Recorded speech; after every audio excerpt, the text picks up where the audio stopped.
Hello दोस्तों, नमस्कार। स्वागत है आप सभी का एक और शानदार वीडियो। यूपीएससी के इंटरव्यू चल रहे हैं, हम लगातार कवर कर रहे हैं। सर अब इंटरव्यू देके आए हैं, जानेंगे सर का आज का एक्सपीरियंस कैसा रहा, साथ ही साथ इनकी स्ट्रेटजी और जर्नी के बारे में बात करेंगे।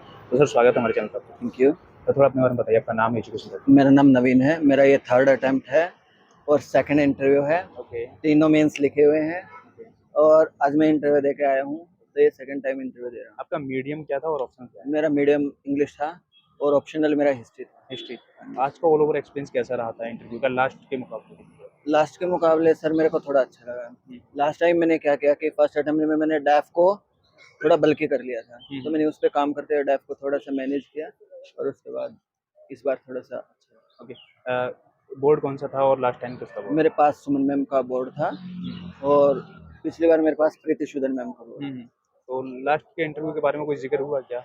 नहीं, लास्ट के इंटरव्यू के बारे में कोई जिक्र नहीं हुआ। पूरा का पूरा इंटरव्यू मेरा डेफ के इर्द गिर्द घूमता रहा और कुछ क्वेश्चंस ऑप्शनल से पूछे गए थे। ओके। बस इतना ही। थोड़ा बहुत क्वेश्चन रिवील करना चाहिए, डेप्थ से किस तरह के क्वेश्चन थे, ऑप्शन से किस तरह के क्वेश्चन थे? सर इतना तो मैं अभी रिकॉल नहीं कर पा रहा हूँ, काफी टाइम हो गया निकले। हम्म। लेकिन all over opinion based questions थे। हिस्ट्री से पूछे गए थे, अभी सीए से पूछे गए थे, ओके। अभी माकुम चल रहा था, माकुम से 2-3 क्वेश्चन पूछे गए थे। बस इतना ही चल रहा ओके। है। मैं बात करूँ आपके इस इंटरव्यू की, अगर लास्ट टाइम देखा जाए तो और इस बार का क्या डिफरेंस देखने को लगा? बोर्ड मेंबर का माइंडसेट क्या था इसमें?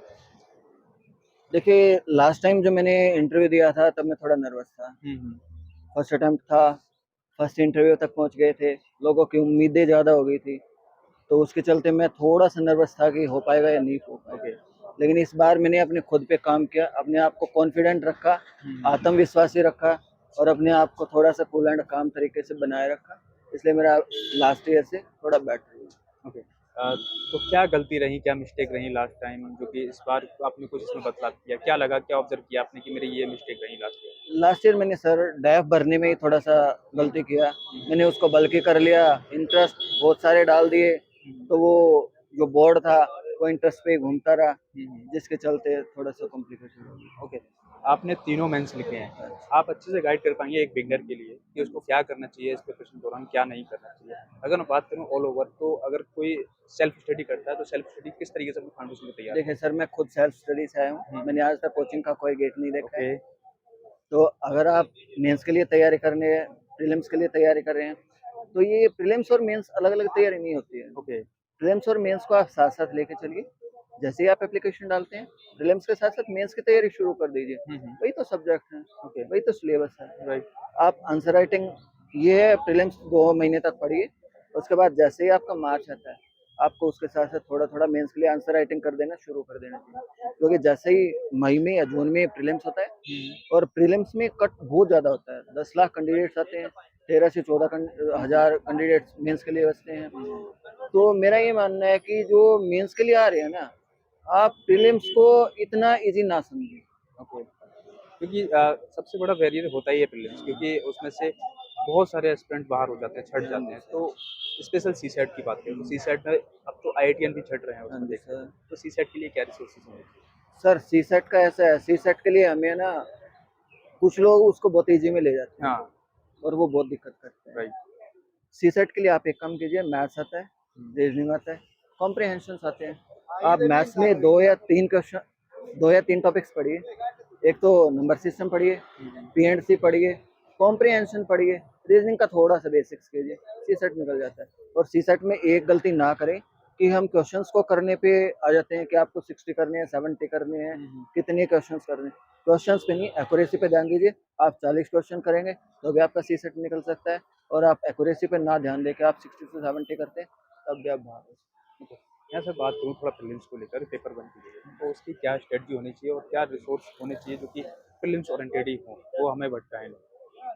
प्रीलिम्स के लिए ऐसा है, इतना वाइड हो गया है कि यूट्यूब वाले बताते हैं ये पढ़िए, वो पढ़िए, वो पढ़िए। आप बहन से पूछेंगे वो बताएगी, भाई से पूछेंगे वो बताएगा, अड़ोसी पड़ोसी सब वही ज्ञान देने लगते हैं कि ये पढ़िए। मेरा इतना मानना है कि आप एनसीईआरटी कॉर्नर्स पूरा कीजिए, ओल्ड एनसीईआरटी पढ़िए, उसके बाद स्टैंडर्ड बुक्स को पढ़िए, इतने में निकल जाएगा। जितने रिसोर्सेज आप कम रखेंगे उतना आपके लिए अच्छा होगा। तो यहाँ पर बात होती है क्योंकि जो प्रीलिम्स होता है उसमें स्टैटिक पोर्शन को ज़्यादा हाँ पूछा जी। जाता है। तो स्टैटिक पोर्शन के लिए कुछ अलग से पढ़ना होगा या उसी से कवर हो जाएगा उसमें? देखिए, सीए और स्टैटिक पोर्शन जोड़ के चलिए। हुँ। क्या होता है कि प्रीलिम्स में सीए को आप एक अलग सब्जेक्ट बना लेते हैं। हुँ, सीए इतना सारा होता है कि आप कितना पढ़ पाएँगे। हुँ। सीए आता है स्टैटिक से रिलेट करके। आप इतना ही पढ़िए सिर्फ 6 महीने या लास्ट 1 ईयर। तो क्या है ना कि वो स्टैटिक से जुड़ के आएगा और हो जाएगा। स्टैटिक के लिए आप स्टैंडर्ड बुक्स पढ़ते तो रहिए। कुछ सजेस्ट करना चाहेंगे सीए के लिए कि ये पर्टिकुलर मैगज़ीन या फिर ये सीए के लिए सर मैं किसी बुक को प्रमोट नहीं कर रहा, ना मैं वो रेगुलर आप न्यूज़पेपर पढ़िए, उसी से आपका सीए हो जाएगा। ओके, थोड़ा यहाँ मेंस की बात कर लेते हैं। तो आंसर राइटिंग सबसे बड़ा फैक्टर है इस जर्नी के दौरान क्योंकि अगर आंसर स्पीड से नहीं कर पाएँगे तो आंसर की अप्रोच क्या होगी क्या? आंसर राइटिंग के लिए आप टॉपर्स के नोट लीजिए। हुँ, आप जितना हो सकता है की पॉइंट्स ढूँढिए। हुँ, ये नहीं कि टॉपर्स के नोट ले लिए, पूरा-पूरा उसको कॉपी करना शुरू कर दें। कॉपी पेस्ट पे ना जाके अपनी खुद की कैपेबिलिटी और एबिलिटी पे आप फ़ोकस कीजिए कि हुँ। आप कहाँ से ढूँढ के की पॉइंट और कितना लिख पा रहे हैं। जितना आप आंसर राइटिंग करेंगे, उतना आपके लिए हेल्पफुल है।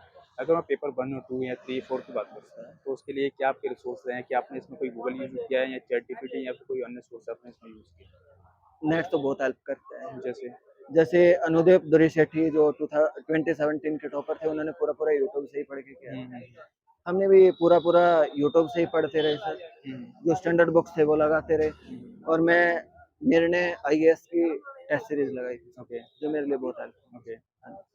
सर क्योंकि आप देख रहे हैं कि इस समय यूट्यूब पे या फिर जाओ या गूगल पे जाओ, अगर हम यूपीएससी डालते हैं तो यूपीएससी से काफ़ी सारी फाइल खुल जाती हैं। तो हम कैसे पहचानें कि हमारे लिए हेल्पफुल डाटा है या फिर किस तरीके से उसको सेलेक्ट करें? ये कन्फ्यूज़न बहुत ज़्यादा है इस समय। कन्फ्यूज़न सर ऐसा है, ये एक तो ये जो नेट फ्री वाला हो गया, हाँ। एक ये इंस्टाग्राम ऐसा चल गया, सोशल मीडिया ऐसा चला हुआ है, हुँ, गाड़ियाँ चलती हुई दिखाई देती हैं, हुँ, आँखों से आग निकलती रहती है। उन्होंने एस्पिरेंट्स तो नहीं दिए, हुँ, लेकिन भीड़ बहुत दी है यूपीएससी राइट। को। आप अभी गाँव में भी पूछेंगे, हर दूसरे घर में ये बोलते हैं हम यूपीएससी की तैयारी कर रहे हैं, हुँ, हुँ, लेकिन वो तैयारी नहीं कर रहे हैं। एस्पिरेंट बनने में और एक कैंडिडेट बनने में बहुत फ़र्क होता है। ओके। यही यही मैं बात करूँ रील्स और रियल, हाँ जी। इसमें कितना डिफरेंट है? किस तरीके से देखा जाता है रील्स इस तरीके दिखाया जाता है कि वास्तव में वो चीज़ उस तरीके से इतनी ईज़ी लगाई गई है या फिर ये सब दिखावा है? आप यूट्यूब से इतना रिलेट ना करें, जो हुँ, स्टैंडर्ड बुक्स हैं, हुँ, उसकी सोर्सेज़ को आप इंस्टा से ढूँढें या फिर आप जितना भी नेट है, यूट्यूब है, उनसे ढूँढने की कोशिश करें। आप अकेले यूट्यूब से या इंस्टा पे घूमें ना कि यूपीएससी डाला, ये निकल के आ गया। आप सर्च बार में डालते हैं यूपीएससी, बहुत सारा सर्च दिखाता है सर, बहुत सारी रील्स दिखाता है।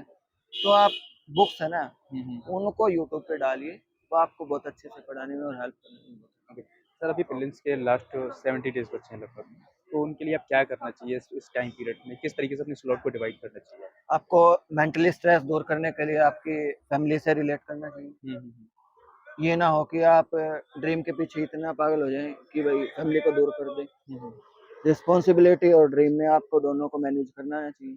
कॉम्प्रोमाइज़ तो कभी भी बंदा कर सकता है। राइट।